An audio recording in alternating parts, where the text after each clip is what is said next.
Hello, welcome to Ethnic Corner once again.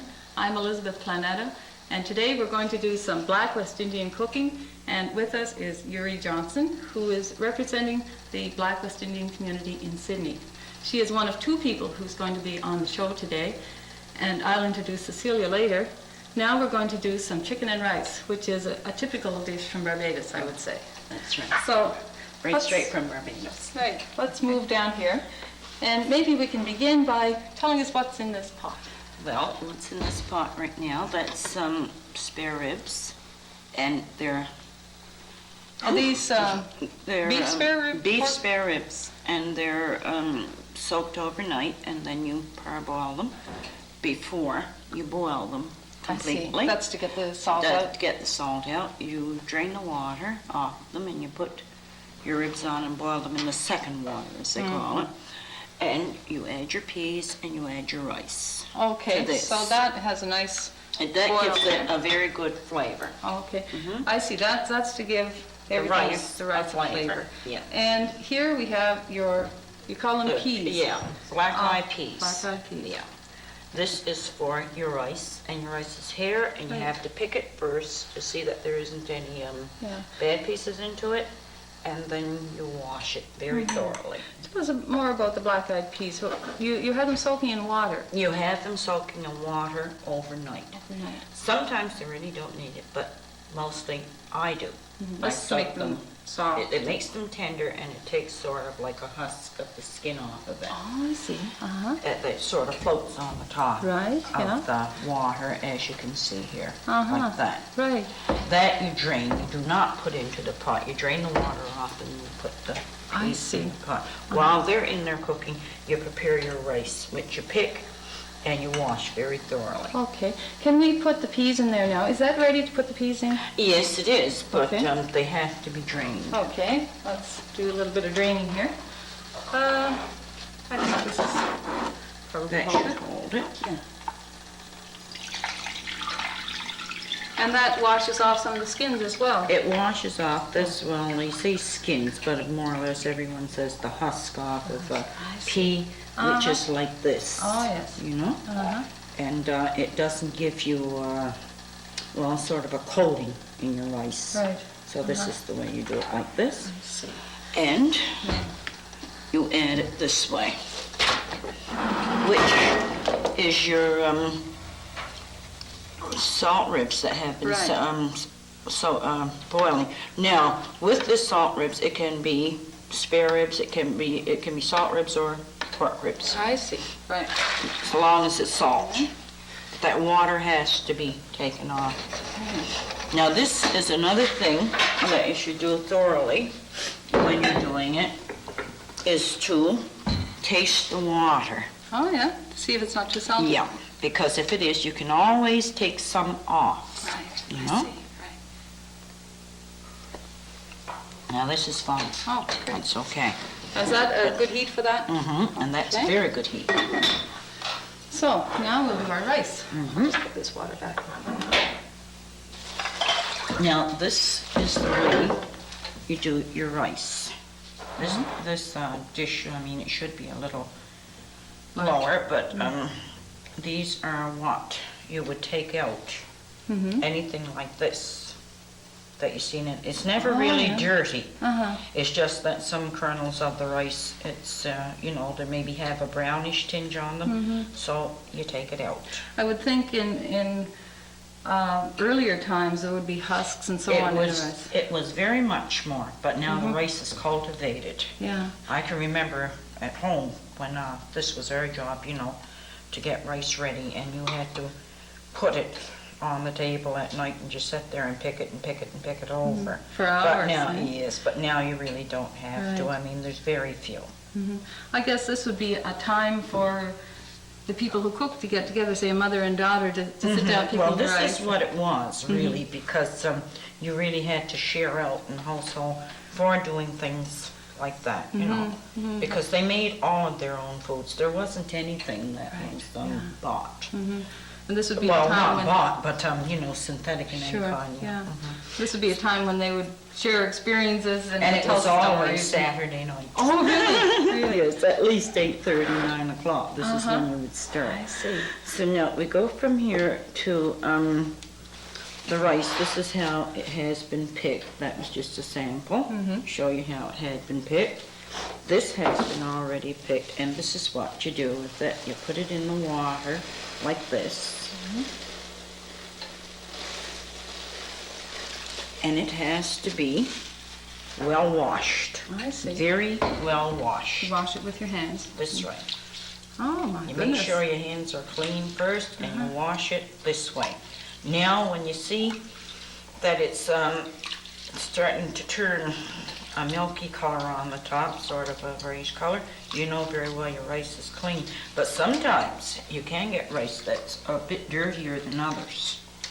And you just keep washing it until you get the water clear. I see.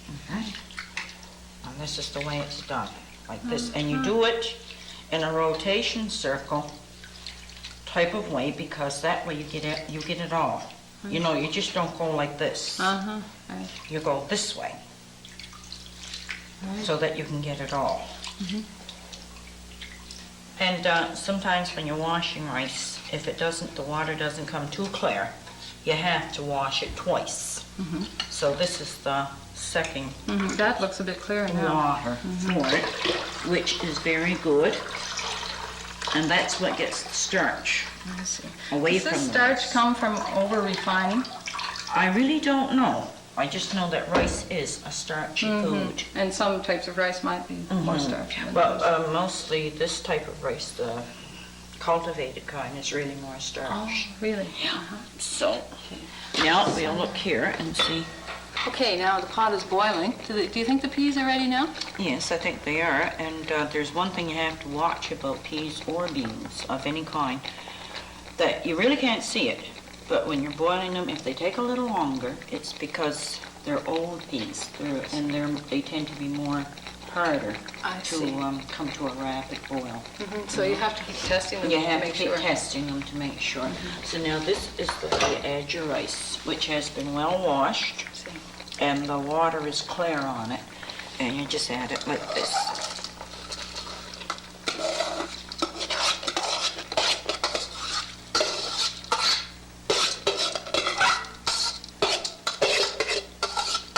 With me at home, of course, I just take my hand and scrape it out. So this is the way it's added, this way. And I think that this has a bit too much water on it, so I would take some off, because rice is supposed to boil until it's cooked, but it really should steam. The water should be absorbed into it,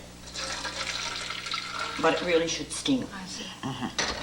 And that's how you get rice that doesn't stick together. That and it's very doesn't stick fluffy and together. so on. And it's very fluffy, there's no problem, there's nothing to it. A lot of people say you shouldn't stir it, but I stir mine. I just put the fork into it and go like that, put the cover on. And I Forget suppose it, If you and leave wanted it to alone. put a bit of margarine or butter in with it. Well, when you put margarine or butter into it, it's after it's cooked. Oh, I see. And it's come to, you know, its fluffiness. Uh-huh. Then you put a piece of very small, I'd say roughly about a half tablespoon or so of margarine or butter. Maybe some is all oil, to your own preference. And you put that in and just stir it through. Okay. Now, how long should that rice take to cook? Now, The I whole would give mixture. that about 15, 20 minutes. Okay. Not even that, maybe. Fine, then. Depending on your temperature and the amount that you're cooking. Sure. But this amount, I don't think should take any more than about 15 minutes. Okay. Okay, now we're going to cut the chicken. And this is the traditional way it's done. Usually everyone used the whole chicken. Now, of course, you can get the ones that are pre-cooked, pre-cut for you. So this is the way you do it. You section it this way. Is that a special knife that you... Oh, That's not perfect. really. It's very sharp. It has to be a sharp knife.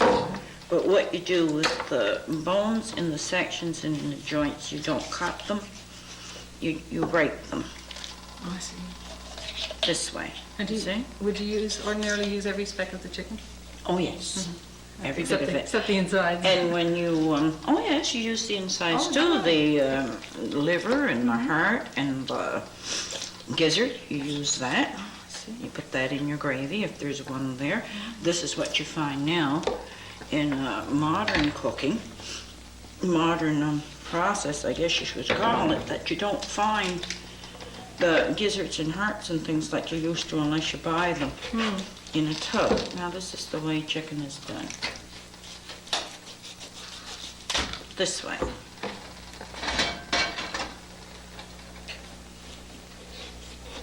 And it doesn't have to be, this is one thing that you should specify, it doesn't have to be chicken rice. It can be pork chops, any type of meat that you prefer. A lot of people don't like chicken. It can be any type of meat. Chicken is probably Well, this is the traditional. one traditional. I see. Yeah.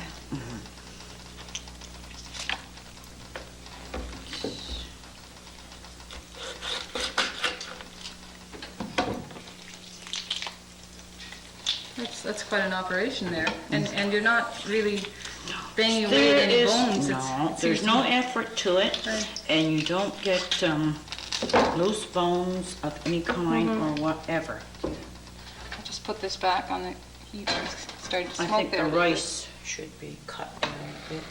Uh-huh. Be quite fine, it'll be just simmered enough now. Okay. Now, this is one part that some people might find difficult, but I don't. You just do it this way. Oh, That's all there is to that. You see? You just break it there, and it breaks very easily. And you can take the whole bone right out. There's nothing to it. so a chicken would be enough for a whole family, It would. and then you just slice it Depending down. on the amount that the family likes to eat. Now, in my family, it would not be. Really? Because I would have to have two. Right. Use the skin as well. Oh, yes. Oh, yes. Because a lot of people prefer the skin.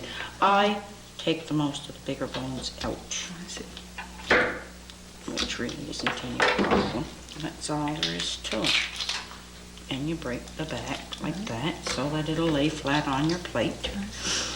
Your wings, you do them this way. Oh, yeah. So that You leave them attached a little bit. You leave them attached, but you cut them there so they'll lay flat on the plate and they won't be stuck up.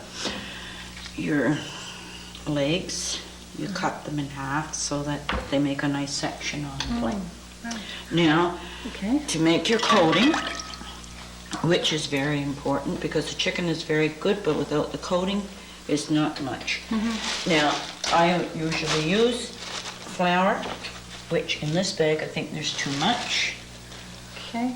And if we You had a just pour some bowl of or it. something here, I could, Okay. yeah, here I found it. You could put some of it in because you don't need a lot.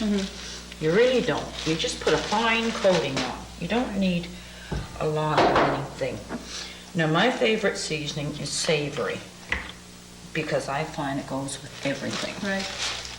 You don't have to have a special diet, you know, or a special taste. It goes How with much everything. would you say you're putting in there? Well, roughly it would be at least a half a teaspoon.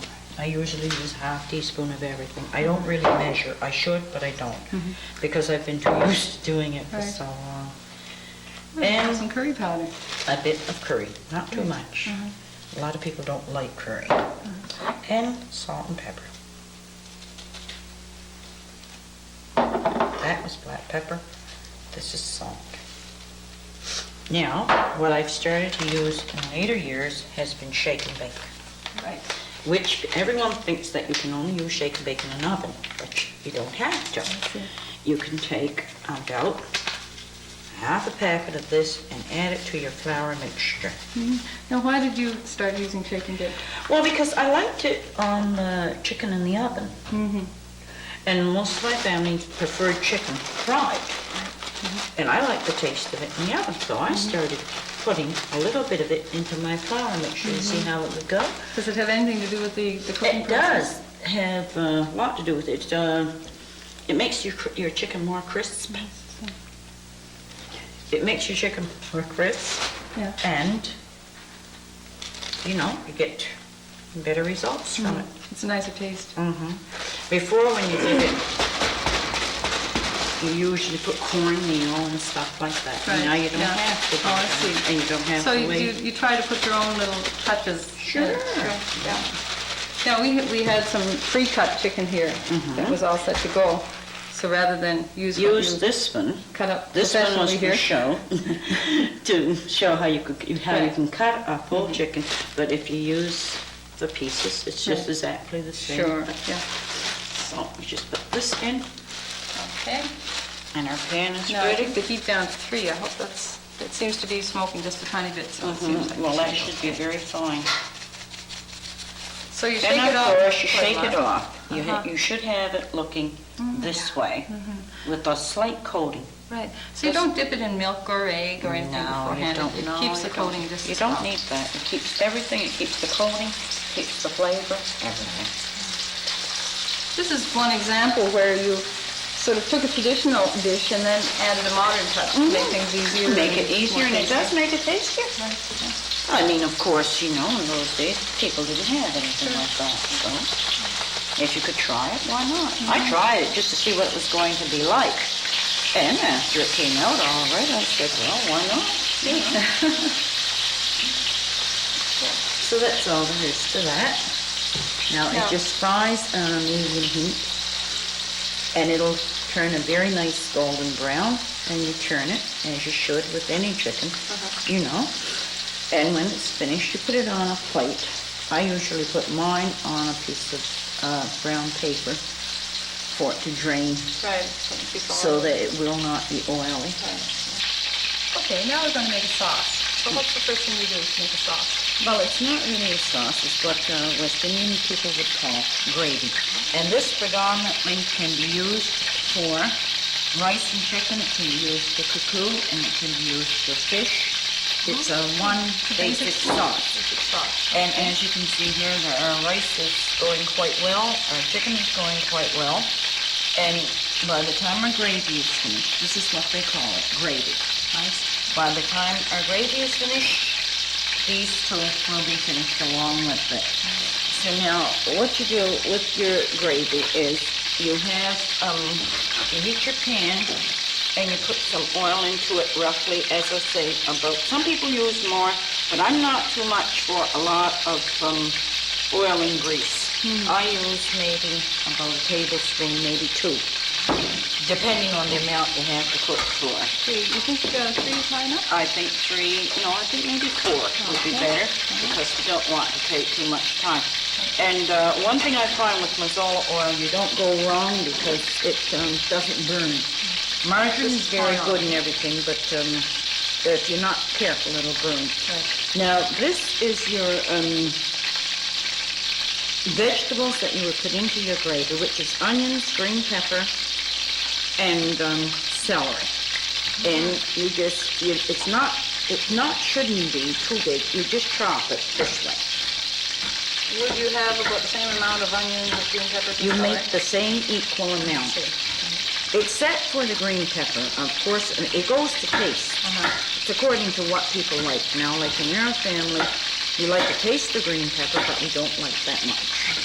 So I usually use a half a green pepper and more celery and more onion than I do.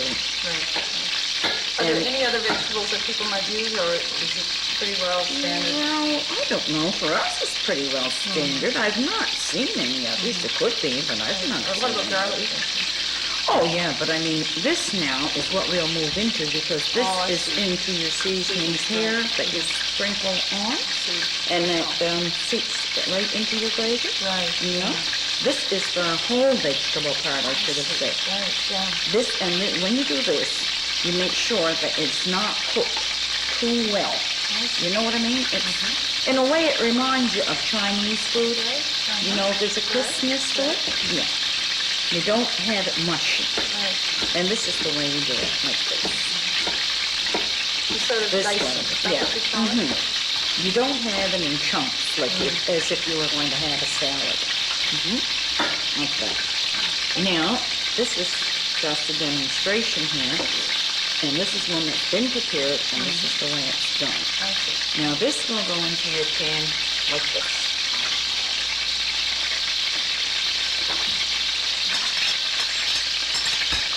And you just leave it there like that. This one you can remove.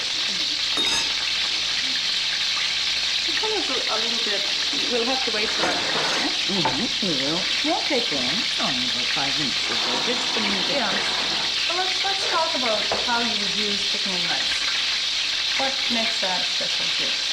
I don't know. I think it's a tradition. I think it's a tradition. You mentioned cleaning the rice on Saturday night.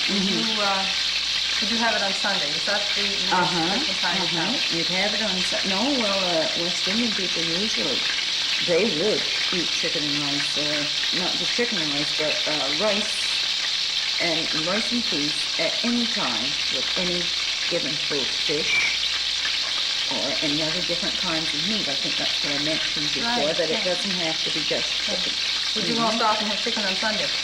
Not really, no. Sometimes you have a roast of something or other, veal, pork, beef, whatever. But rice and peas are their predominant thing. They really go for this. And cuckoo is another thing, and then there's several others that you could mention. Would you call these party dishes? If there's a great family gathering or a big party, would that be the dish that you serve at 12 o'clock, for instance? Well, yes, in a way, because I mean, if someone's coming home or whatever, a person of your own that you've known for a long while or whatever, this is what you're going to have. Because, especially when people are away, they don't have time to cook it or whatever, so therefore when they come home, they expect this, and I think they get chicken and rice, and well, I shouldn't say chicken and rice, but rice to death. Really. So it has a lot of memories. It has wonderful family. Yeah, it is quite a family type of thing, because there's so many of my age that can remember for years and years and years that this was the thing that at least 8:30, 9 o'clock, you're sitting at the kitchen table and you're picking this pan of rice, little peel, type of thing. Well, Mom always did the meat and anything like that, but when you were younger, it was your job to cut up the vegetables and pick the rice and wash it and make sure it was washed properly, And it's quite a long procedure. But not really. I mean, after you're used to it, you can just close your eyes more or less and do it. But you have to start the night before and a couple of things. No, you really don't. No? No, you really don't. After you get used to it, you really You don't. can whip it off. My daughter can do it just, Really? Yeah. she's only 20 years old, she can do it just with her eyes The closed. vegetables seem to be coming along nicely. Yes, and Let's give them a quite little well stir. done. Okay. A little stir. As I said, they should be cooked, but Not crisp. Right. Not mushy. One little less heat on that? Is that good? No, not right now, but we will have to lower the heat Right. shortly. Now, what I use and what I like very much is tomato soup. And I make in the center. What I do with my tomato soup, I don't just add water to it. I pour it in the same way it is, and I let it fry a little bit, not a lot. Now that tomato soup would contain flour, so that would act as a thickening agent, I guess. It does. And when you let it fry, it even acts more so. It thickens it even more. And you just let it stay there like that. Just fry just a little bit, not too much. Then you add salt and pepper. Not too much, just a sprinkling to your taste. And curry. This is one thing I find very good with rice. Some people don't like it, but we do at home. Now, I guess in Barbados, this is something that the East Indian immigration has taken to the West Indies. And then Well, the became- West Indians really were more predominant with With curry than the East Indians. But there is an East Indian population in the West Indies, so I guess everyone shares in these cooking traditions. Right, It's not yeah, just an they East just Indian share them thing. back and forth. Right, Yeah. yeah. And as I said, my favorite seasoning is savory. So you like to add that to Yeah. anything you can? It always seems to give it a bit more of a flavor. That's still frying up there in the middle. That's Right good. in the middle. I haven't stirred it, and I will. Okay. So you haven't added any hot sauce No, because you for don't like the hot simple sauce. reason, I think if anyone is going to use hot sauce, they should use it on their own plate. The way you would use a pickle or a relish, because everyone cannot take hot sauce. But to this, I will add some.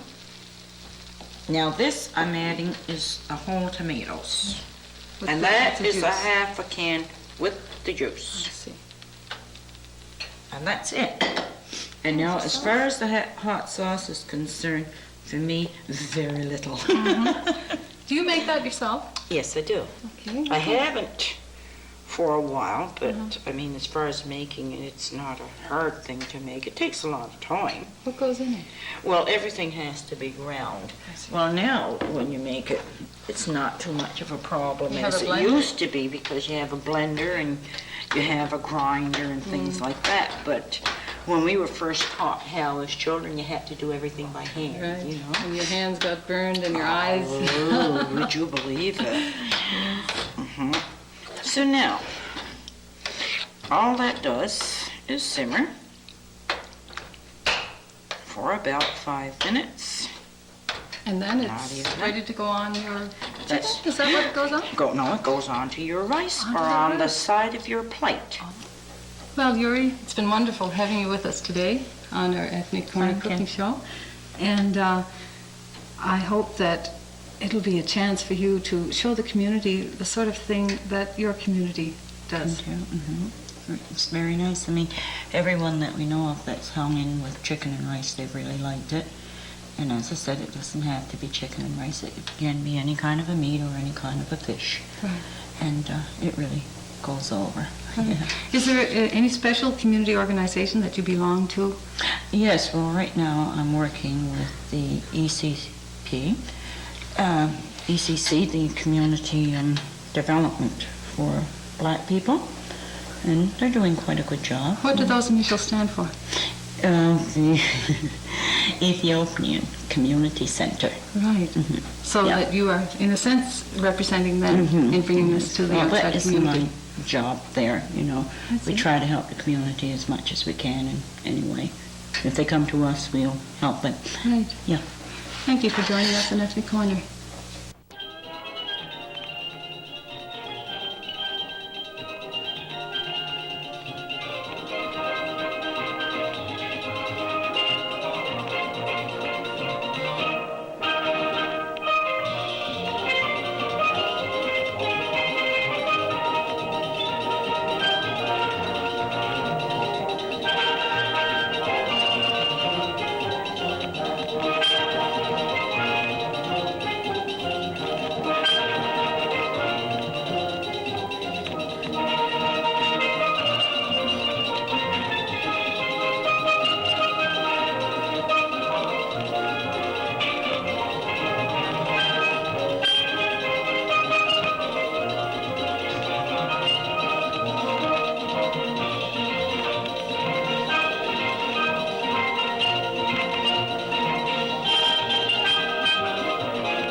welcome once again to Ethnic Corner. Today we're going to have some West Indian cooking by Cecilia Coward, and she's going to do a dish called cuckoo. Right, Cecilia? That's right. Well, let's start. Okay. First of all, you start with a pot of hot boiling water. Perhaps 3 to 4 cupfuls of water, plus your salt. Now, we added a little bit of salt already, but we're going to add a little bit more. And you salt your water to your particular own taste. Okay. After you have applied your salt, you take your rolled oats, about 3/4 of a cup to a cup, and you put it into your hot boiling water mixture. All you have to do to this mixture is stir it.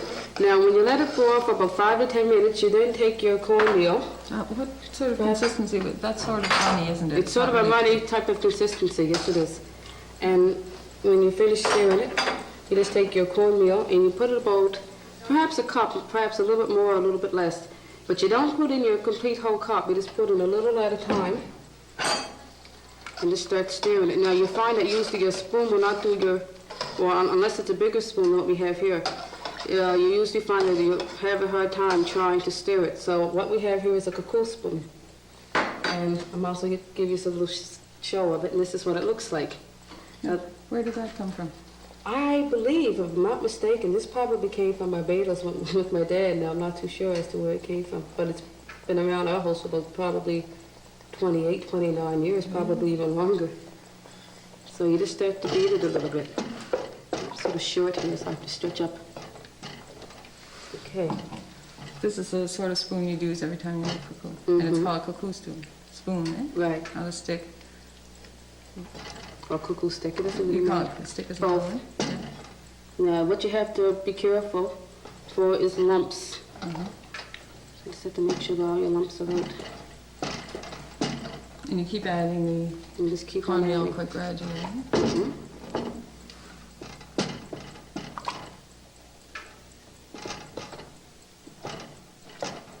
What kind of wood would the cuckoo stick for a spoon be? It feels like driftwood, and it looks like driftwood, but to be honest with you, I couldn't tell you what kind of wood it is. Can you buy them around here? No, Yeah. I haven't seen one in stores or anyplace else.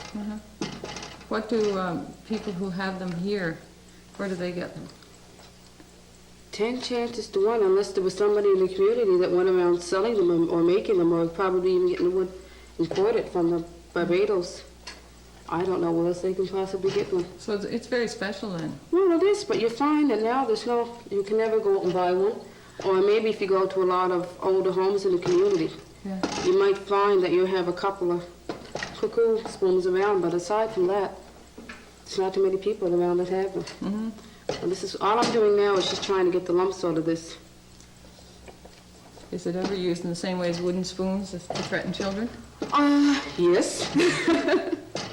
A lot of times it is.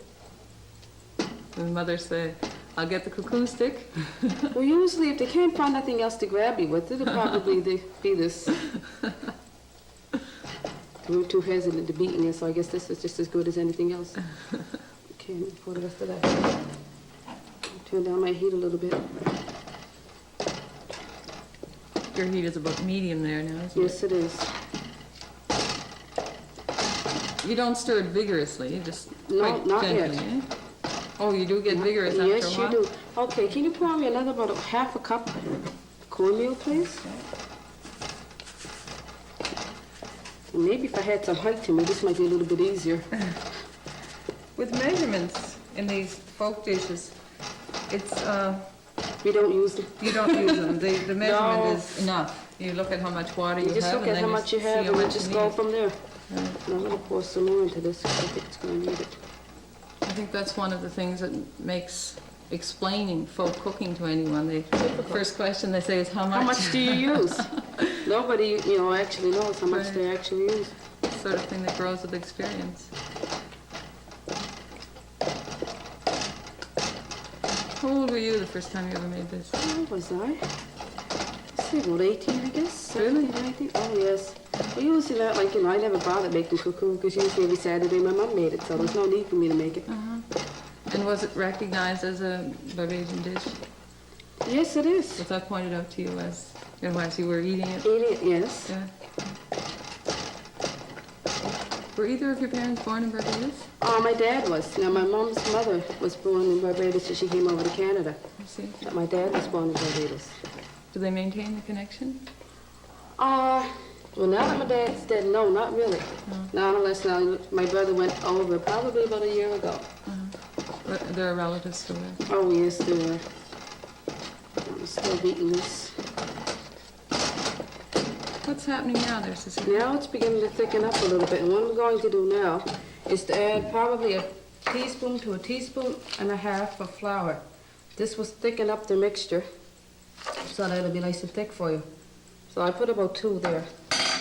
And I'll just continue stirring it into a cuckoo mixture to thicken it up. Takes a bit of muscle to do that, doesn't it? Oh my dear, my arms are tired. Can I have a try at it? Sure. Just to try your cuckoo spoon. You wanted to call it Sure. a cuckoo stick. Oh, gee. Now it gets thicker than that. And plus you have to let it steam for a while, so that'll be... You put the cover on to let it steam? Mm-hmm. Yeah. Now once you really get it going, you have to start this turn your spoon. You have to give your spoon a little bit of a little turn. Okay.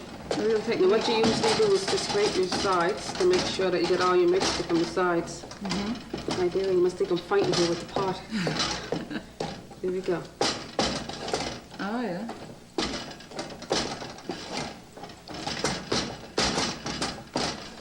I guess that's why the spoon is shaped like a cricket bat. Yes, it is, isn't it? I wonder if Barbados is so famous for cricketing. I wonder if that had anything to do with the design of it. I don't know. I was reading through a couple of books, but I didn't detect anything there, and I didn't hear any stories from home about it, so I'm not too sure. Yeah. Where do you suppose it got the name cuckoo? Cuckoo? Well, they tell me that cuckoo is a cooked side dish. Oh, I see. So I think probably 10 chances to 1, it was probably used as an appetizer to your main course. Yeah. I don't know why, because it's quite a thick dish, and once you have a feed of dish, I don't think you can handle anything else. Yeah. Now what we're going to do now is just to let the steam. Perhaps put another. That's what we're going to do, just to steam it.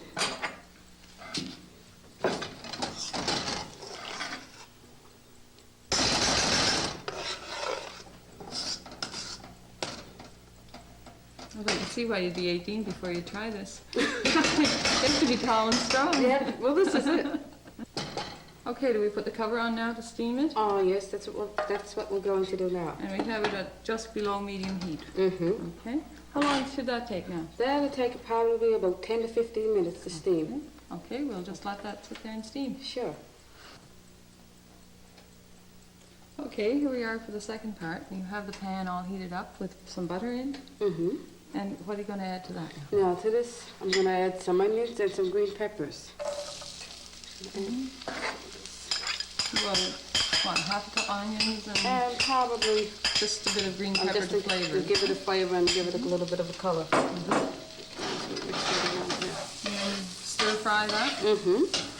The heat is pretty high, or just medium, is it? Just about a medium heat. You might probably with a little bit more than a medium. The butter is sizzling. Mm-hmm. Now, with that, I'm going to add, this is codfish bits, and you usually find that you probably have to soak it for probably twice before you get all the salt out of it. Stir that, oops, into there. It's interesting that codfish is used a great deal in the West Indies, but it comes from the Atlantic provinces here. Yes. Well, what they use more than codfish is flying fish. Oh, yeah. But being that you can't get it Yeah. in Cape Breton, we have to use cod or some other type of fish. Yeah. Well, you brought a flying fish in, Mm-hmm. a souvenir. Let's Right. show it up here. I don't know if you can see the wings there. They're very fragile. I Fragile. don't want to bend them. This is a souvenir from Barbados.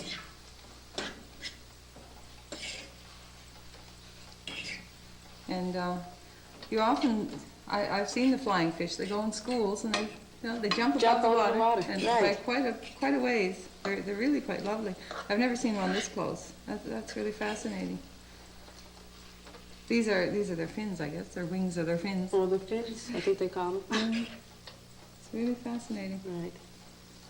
Now, while that's going, I'll also check my cuckoo pot. Do you think they salt the flying fish? You probably would have to, Yeah, yeah. because I don't believe it's a salty fish to start off with. Now I'm gonna move this over here because it's hard to stir it. Now you usually know when your cuckoo is ready because your stick will stand up in it. Oh, is So it? they tell me. So look, It's ready. so I know it's pretty well ready when Hey, your isn't that stick terrific? stands up into it. Now all I'm going to do is just bring it over here because I can't reach it from where I am. And while that's going here, I can I'll just hold this side for you. Are you still giving it the little cricket bat swirl? Mm-hmm.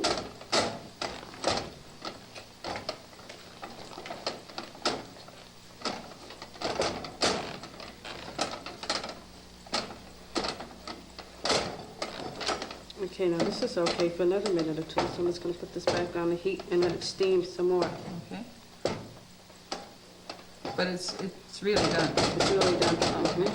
You just want to keep it hot for when you cook it. Right. Okay. I'll take the cricket stick here. There we go. The onions are doing quite nicely in the codfish.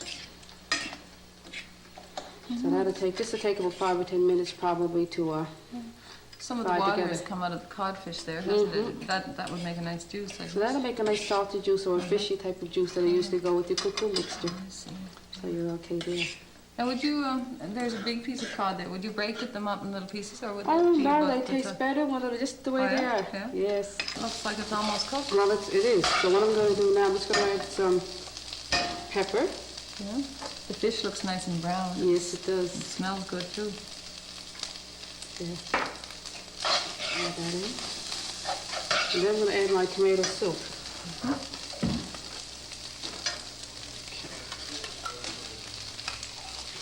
Do they ever use things like tomato paste? Not with cuckoo. If we No. find it doesn't taste, I it see. doesn't give it the taste that it deserves. Uh-huh. It's a particular taste you want. It's not just the tomato. No, it Yeah. is. Yeah. Look at that. Just going to stir fry this together. It's going to be quite a colorful dish when it's Yes, it is. Okay. Now, once that is stirred, then you can add your water. Perhaps about 3/4 of a cup or a cup of water. We usually do the trick for you. finished. Is that thickened now? No, it won't. No, it's not too much of a thick sauce. It's more like a runny type of a I sauce. see, yeah. Okay. All I have to do now is just let this simmer. Do you know if cornmeal is used for any other dishes in Barbados? For cornmeal cakes and cornmeal breads and different So things like cornmeal that. is a real staple then. Oh, it is, definitely. Probably, certainly more so than other West Indian islands where the rice is a staple. Right. It's true. But I'm sure people in Barbados must use rice as well. Oh, yes, they do. So how long will that cook now? Probably about 5 or 10 minutes. Perhaps not even that long. And then that'll be it for your sauce. Your sauce is complete. Okay. So we just leave that to simmer for a Just few let that minutes. simmer, right. And as you can see, our pot here is doing quite well. Well, that looks like it's almost done. Yes, it is. What I'm going to do now is I'm going to grease this plate. Okay. Why do you grease the plate? That gives your cuckoo more flavor. Oh, yeah. It's butter. So it's butter. I don't think oil would do quite the No, same job. no. So that's what we're doing here. Okay, now when we finish doing that, I'm just going to put that, just going to take some cocoon. Now you'll notice that this is good and thick. I'm just going to use Oh, this spoon yes. here. It's very thick. I'll hold it. It's a heavy mixture. Uh-huh. Okay. A bigger spoon would have been better. Okay, well this is just as good. Now, I'm going to take some sauce. Oh. Well, that looks like a very hearty dish. It is, but not everybody likes it because not too many people are fond of cornmeal. Oh, I see. Uh-huh. So it's, But the blandness of the cornmeal would be touched off by the fish dish. Well, right? this is why we have our fish Yeah. sauce here. Now some people might want to put some pepper sauce in that. Well, usually I forgot to bring along some hot sauce. But usually hot sauce is nice to go with it. Mm-hmm. And give it that extra flavor and extra Just taste. sprinkle it on. You wouldn't cook the hot sauce in there, would you? You could if you want, but you're finding not everybody likes hot sauce. So therefore, you probably just have it in a little dish on your table. Right. So that way anybody that might like it can use it as they see fit. Would most people of West Indian descent here use hot sauce? Yes. Oh, yes? Mm-hmm. That's one very strong tradition. Yes, it is. Very hot Still tradition. upholding. Okay. Well, Cecilia, so this is cuckoo. Mm-hmm. Yes, it And is. it's a Barbadian dish. Do you ever say Bajan? Barbadian, Barbadian? No. Most of the time it's Barbadian. You say Barbadian. Mhm. And you're from Whitney Pier in Right. Sydney. And I want to thank you very, very much for coming to show us this very interesting dish. It looks to be very flavorful. And I hope that we'll see you again. Oh, hopefully so. I'm Elizabeth Planetta for Ethnic Corner and the Beaton Institute.